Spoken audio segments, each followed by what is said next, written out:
back to another EDH Deck Tech. My name is Scott and Dominaria United is here. Very excited. So today I've got a Braids Arisen Nightmare deck. So super fun. Originally this was my Fane the Broker deck, but when Braids was previewed, I got really excited. I started tweaking it, changing that deck into what this is, and been testing it and playing around with it. And then I go to the pre-release and I get a Braids. Very happy. So super excited I could actually fully play it with an actual commander card this time. So Braids, really interesting. Big fan of the first Braids. So this one's slightly different, much more easier to play with opponents, obviously, because the other one is banned. So with this one, really, it's around sacrificing a permanent type.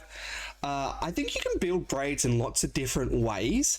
Planeswalkers, lands, and enchantments are probably not as supported in terms of recurability or like benefiting off them going to the graveyard. So I didn't go around that fact. I think a lot of people will go for creatures. Ultimately, I think the power of this deck is trying to sacrifice something that your opponents will not sacrifice. So, you know, with creatures, sometimes, you know, your opponents have something that they may want to sacrifice. So I tried to avoid creatures as best I can. So I did go down artifacts. So of course this was my Fane the Broker deck, which was an artifact deck. And I've changed it up. So I've gone with artifacts. Now there are, of course, artifact creatures. So your opponents will get, you know, twice the opportunity to kind of figure out if they want to sacrifice something, but there is still lots of artifacts that are happy to go to the graveyard. So I did try to focus around that. You know, your opponents aren't going to be sacking their mana rocks and things like that. So essentially, you know, this is 3 mana, sack an artifact, draw 3 cards. Very powerful, very fun, right? You just keep going through your deck. And artifacts have a really good recursion package as well. It's very supported in terms of getting artifacts out of that graveyard. So I did try to go down that track. I want to get the cards, so I want to make sure that my strategy is around making sure that my opponents are not interested in sacking. So let's go through the deck. So usually I don't go through win cons first up, but just to kind of highlight what you know, theme or how I'm building this deck, I think it's important to go through the win cons first. So Revel in Riches creates treasures every time opponents' creatures die. 10 treasures, you win the game. So treasures is a theme. It was with my Fane the Broker, and it is with this one. So treasures, great for ramp, obviously, but if I don't need it, I can sacrifice it as one of those permanent types. So these artifact tokens, I want as many of them as possible, and treasures is well supported in general, as well as even in black. You know, there's still quite a bit of treasure synergy going on. So Revel in Riches, first up, great win condition. And of course the other win condition is Marionette Master. So this one is artifacts you control go in the graveyard. It is supported with Braids, right? So Braids, you sacrifice your artifact, it goes to the graveyard, you know, you start pinging people. Fabricate 3, so you put the counters on it. There's some counters in this deck, but not really a theme. Essentially, you know, you make this a 4 power creature, and you know, pinging people for 4. So very powerful, but a lot of the artifacts are going to the graveyard either through Braids or some other effects. So very well supported. So those are the 2 win conditions. All right, we'll go through the fodder. So these are things I'm just happy to sacrifice. So Hangerback Walker comes with the counters, and when it dies, it's going to create those that many Thopters. So there are artifact creatures in this deck. Like I said, it gives your opponents dual opportunity to sacrifice something. Unfortunate, but it's still quite prevalent and quite easy to make, so that's okay. And of course you can put counters on this, whatever, but really it's to come in, make Thopters, and then I can sacrifice those Thopters. So it's probably one of the, I would say, weaker fodders, which is strange because Hangerback Walker is a really great card. Okay, Blood Fountain. It's an artifact that creates an artifact, right? You get it. Now I get 2 artifacts. I don't really have enough blood for the second ability, so not really relevant, but it's 1 mana, create 2 artifacts that I can then sacrifice. And, you know, if I need to, I can use the blood to discard. Chromatic Star, 1 mana. I don't care about adding a mana of any color. What it is 1 mana, goes in the graveyard, draw a card. So it's just cycling itself. Terrarian comes in tapped. Again, don't care about the tap ability. When it goes to graveyard, draw a card. So I'm sacrificing these. I'm getting cards, forcing opponents to sacrifice. Hopefully they don't, and I get a card. But these are actual artifacts, right? So your opponents, unless they're an artifact heavy deck, probably not going to. And even if they are, they're not. The Underworld Cookbook. Discard a card, create a food. Regularly creating food, nice and cheap. If I need to, I can return it. But the fact is, I can sacrifice it and then use recursion to get artifacts back. Nimble Ride Schematic makes colorless tokens. They will be creatures. So when it enters and when it dies, right? So you're going to get 3 artifacts for 2 mana. Great. Servo Schematic, same thing, but makes servos.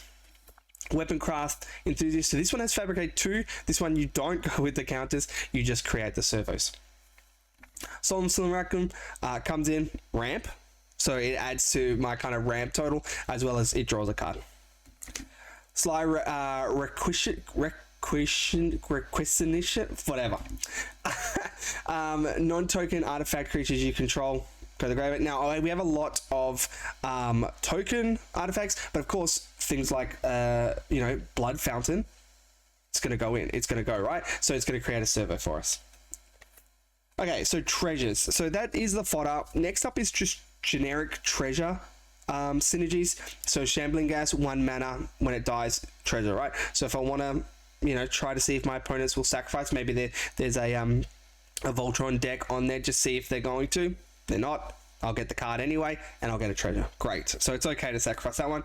Die Fleet Hoarder, same thing. When it dies, get a treasure. Gleaming Barrier. Now this artifact and a creature, but when it dies, I get a treasure. Prize Statue. So this one is just straight artifact. When it comes in and when it goes out, artifact. So it's 3 treasures for the 2 mana. Fantastic. Treasure Map. Lots of treasure synergies. So on the other side, I can draw cards with this treasure, which is great because I have quite a bit of treasure synergy.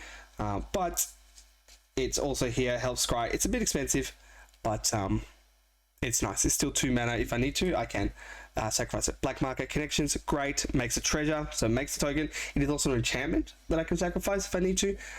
Bit of draw, and well, as make as a creature token. That one I don't do as much. Skullport comes in, creates a treasure token. It's a bit of a sacrifice outlet, so sacrificing those servos and things like that. Not too important. It's mainly just there for the treasure. And then Undercity Scrounger, when create a treasure when creatures die. So right, so it has morbid. It is a tap ability. It is also an artifact, which is nice. So a bit of recursion there. But lots of creatures are dying. Lots of my creatures are dying. So this is still quite great. Pitiless Plunderer, when another creature dies. So this even works with tokens. Great. Creates treasure.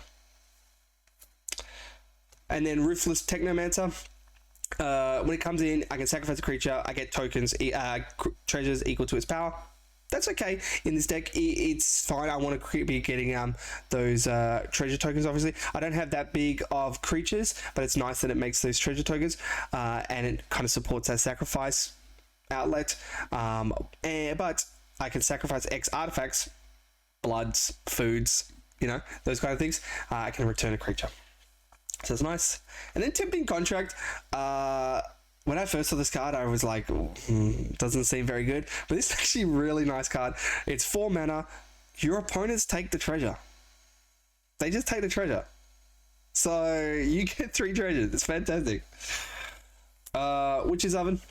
So I needed a bit more sacrifice outlets. So this is the sacrifices outlets than just Braids. I found that just having Braids, I still just had plenty of artifacts that I needed to do things with.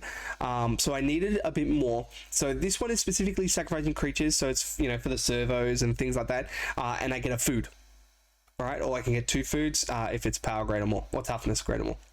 And then 4. So it's a sacrifice outlet that creates an artifact. And that's what I want. And it is also an artifact. Arcbound Ravager, nice, sacrifices an artifact, so servos as well as blood fountains, and it's going to put counters and modular. Modular is fine. Ketskit, the Flesh Sculptor, again I needed more artifact sacrifice outlets. So Casket the Flesh Sculptor, great for drawing, and I can put things into the graveyard. It's nice, and it does 3 artifacts and or creatures, so you know I can mix it up. But really nice card draw, and it sacrifices plenty, because I often had just, you know, food tokens and things like that sitting on the battlefield. I just wanted to get rid of them, so that's great. You might want to play Cran Ironworks, but I don't have one. It's a bit expensive, but something like that could also be added here. And then Trading Post. So it sacrifices creatures or artifacts. So those creatures are great for drawing, which is what I want to do. So Mere Retriever. So this is the graveyard recursion. So when it dies, I can return another artifact to my hand. There's quite a few of these, right? So you can keep looping these as your artifacts are dying.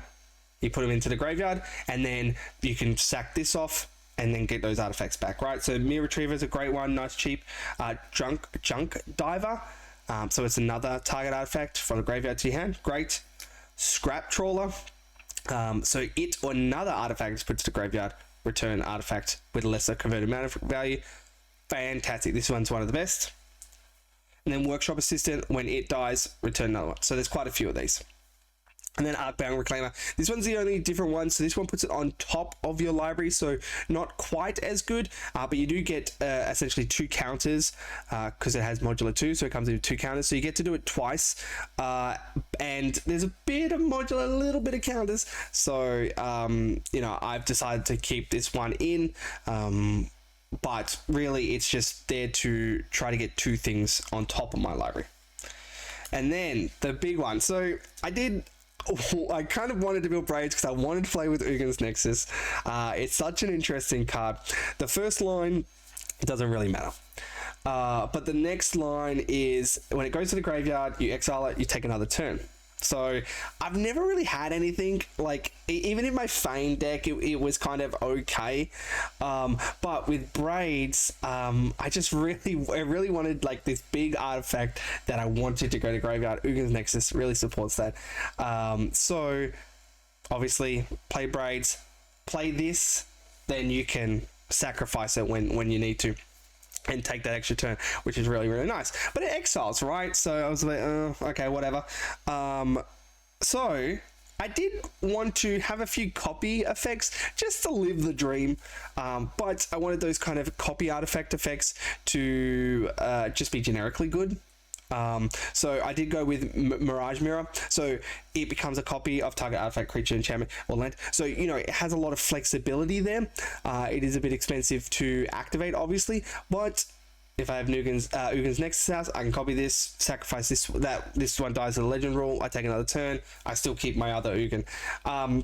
So, you know, that kind of strategy, but it is still just generically good to have on the battlefield to copy other artifacts or to copy other people's things as well. So that's been great, as well as Sculpting Steel comes in, copies an artifact. So, you know, it's there for Ugin's Nexus, but if I don't have Ugin's Nexus, then, you know, these are just generically good. So, really like that. So some of those synergies with artifacts go to graveyard. Disciple of Vault, fantastic. 1 mana, comes down super cheap. Also works on your opponent's artifacts as well. So their treasures, gone. Academy Manufacturer, you know, it's a tokens deck. We're making treasures. So now we're making clues and food, as well as those treasures. So heaps and heaps of artifact. This is what I mean when I was like, I need things that sacrifice artifacts more and more. And then Agent of the Iron Throne, so it gives my commander essentially, you know, that ping ability, which is nice. Well, as well as being an enchantment, you know, if I need to, can sacrifice. On top of that, Braids ability is really good. So I wanted to also copy that ability. So Strionic Resonator, very nice. You know, your opponents decline to sacrifice anything. You're drawing 6 cards when you copy Braids effects. Fantastic. Rings of Bright Hearth, pretty much the same thing, pay 2. And then Lithiform Engine. Lithiform Engine is also nice because it has a lot of other flexibility. It's a bit more expensive, but these cards are just generically good. They're also artifacts, which is nice. Foundry Inspector, got a lot of artifacts, so you know it's nice to just reduce them, kind of like ramp. Want a little bit of protection for Braids. I found that once opponents started to kind of realize the draw engine, that they were not sacrificing anything and I was drawing cards, it would kind of just get swept up in some removal, some board wipes and things like that. So I want a little bit of protection. Kaya's Ghost Form, nice. Doesn't matter what happens to Braids, it's going to come back, which is really nice. It's also an enchantment. And then Maliki Rebirth, it's a land. So very, very nice. Okay, draw. Skull Clamp. Lots of 1/1 servos, constructs, that kind of stuff. So really, really nice. Also an artifact. Deadly Dispute makes a treasure. And it's a sacrifice artifacts. Ica Wellspring comes in, draw a card, leaves, draw a card, right? So you play Braids, you play Ica Wellspring, it's 2 mana, draw 2. Then your opponents choose not to have sacrifice their artifacts, so it's 2 mana, draw 5. You know, so very, very nice. Mike and Sith Wellspring. So this one searches for a basic land. We have plenty of swamps to search for, so really, really nice. Reckoner's Bargain. It's not as good as Deadly Dispute, obviously, but it does support sacrificing artifacts, which is what I want. You know, those foods and treasures or whatever that I'm not using. It's really, really nice. And a bit of life gain, but ultimately it's never really been too much. Treacherous Blessing, very, very nice. So it comes in, draws 3. Of course, when you cast a spell, you lose a life, but I'm just going to sacrifice at the end of my turn, right? So it's draw 3, sacrifice my enchantment to Braids, then my opponents decline to sacrifice one of their enchantments, so I draw another 3, so it's 3 mana, draw 6. Crazy. Mystic Forge, I have a lot of artifacts. I can cast them from the top of my deck. That's really, really great. And I can kind of, exile top cards, so kind of like Savale, kind of not put in a graveyard, to just, if I don't want that card. Really, really great. Also an artifact. Kodoltha Forge Master. So it's sacrifice 3 artifacts. Again, lots of little tokens, and I can search for an artifact and put it on the battlefield. So really good. I might want to put like Mystic Forge or Trading Post or things like that onto the battlefield. Ugin's Nexus onto the battlefield. So really, really nice. It just puts any artifacts, so really, really good. I don't have any tutors other than this one, but I don't normally I've been taking tutors out of my decks, but this one kind of just, it really fits the theme, so I put it in. Okay, so removal, Tragic Sleep, lots of creatures dying, -13 is great. Feed the Swarm also gets around enchantments. Malicious Affliction, Morbid is really easy to trigger, so just getting 2 of these, very, very nice. Baleful Mastery, just simple removal, exile. You can give an opponent a draw card, but that's fine. Hagra Mauling, destroy target creature. And also a land. Noxious Gearhulk, so this one is an artifact. It's a bit of life gain, but it's in here because it's an artifact, right? So I can sacrifice it afterwards, kind of supports those themes. It goes to the graveyard. I can recur it back. You get the picture. And Meteor Golem, also artifact. So this one's another one that you can go get with your tutor, and then come in once it's battlefield, destroy non-land permanents, then sack it, then recur it. You get the drift. And then Spina Vishna, so it just comes to your hand. Very nice, right? So it goes to the graveyard, comes to the hand. It's 7 mana, but it's a continuous artifact that I can always know that, okay, yes, I'm going to hit something, and then sacrifice it, draw 3 cards, it comes back to my hand. So quite nice. Board wipes, Toxic Deluge, -X, very nice. Gets around Indestructible. Damnation, just flat out, board wipes. And then Mutilate, got a lot of swamps, so it's going to hit a lot of things, and it's also negatives. Phyrexian Scriptures, this one is not like the new ones with read ahead, obviously. This is one of the old ones. So put a counter on, it becomes an artifact, sure. Destroy all non-artifact creatures. So Braids is not an artifact, so it's nice I can make it an artifact. I'm just trying to think, like Keskid is like the only non-artifact creature. Is Keskid no, Keskid's not an artifact. So I can make something. I make Braids. Usually I just make Braids the artifact, and then all my non-artifact creatures, all non-artifact creatures will die. And then exiling your opponent's graveyards, fantastic, right? I don't want to exile mine. opponents. Nice. Okay, lands. Pachuca Bog, Graveyard Hates, fantastic. Buried Ruin, you sacrifice, return an artifact to your hand. It works for theme. Cabal Coffers, a lot of swamps, so you know, great for ramp. Cabal Stronghold, again, a lot of basics, so really, really nice for our ramps. Middle of late game. Okay, Darksteel Citadel, it's indestructible, right? But it's an artifact land, so I can have the flexibility of, okay, I can sacrifice this if I need to. But with my artifact recursion, they are all artifact cards can be returned to your hand, for instance, right? So that can include this because this is an artifact card. So you might not want to sacrifice your lands, but I have a lot of artifact recursion. So I have put artifact lands in here to support that, because if I do sacrifice it, yes, they get the option of artifact and or land, but I can do it with recursion. I felt like black didn't have a lot of support for recursion of lands, so I didn't really want to kind of go down that track, right?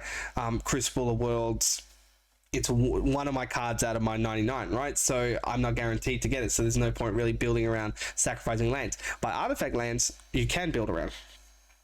Drownyard Temple is also another one. This one just comes back itself, tapped. So it's actually quite nice. So even if it does go to the graveyard, you can get it back. Inventor's Fair gets an artifact. Very, very nice. Also a bit of life gain. Sure.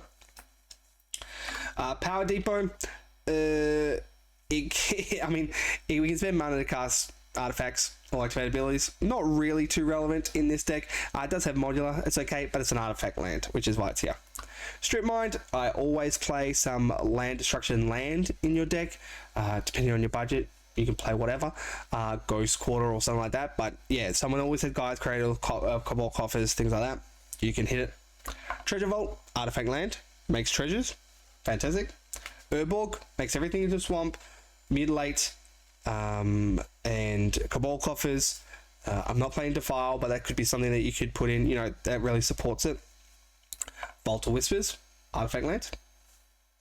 Wasteland, so I had a bit of space for an additional land destruction land. I do want to play more than just Strip Mine. Normally I just play the one, but in this one I had a bit of room for some additional land destruction land, so I am playing another Wasteland, but of course Ghost Quarters or Tectonic Edge or something like that could fit there perfectly.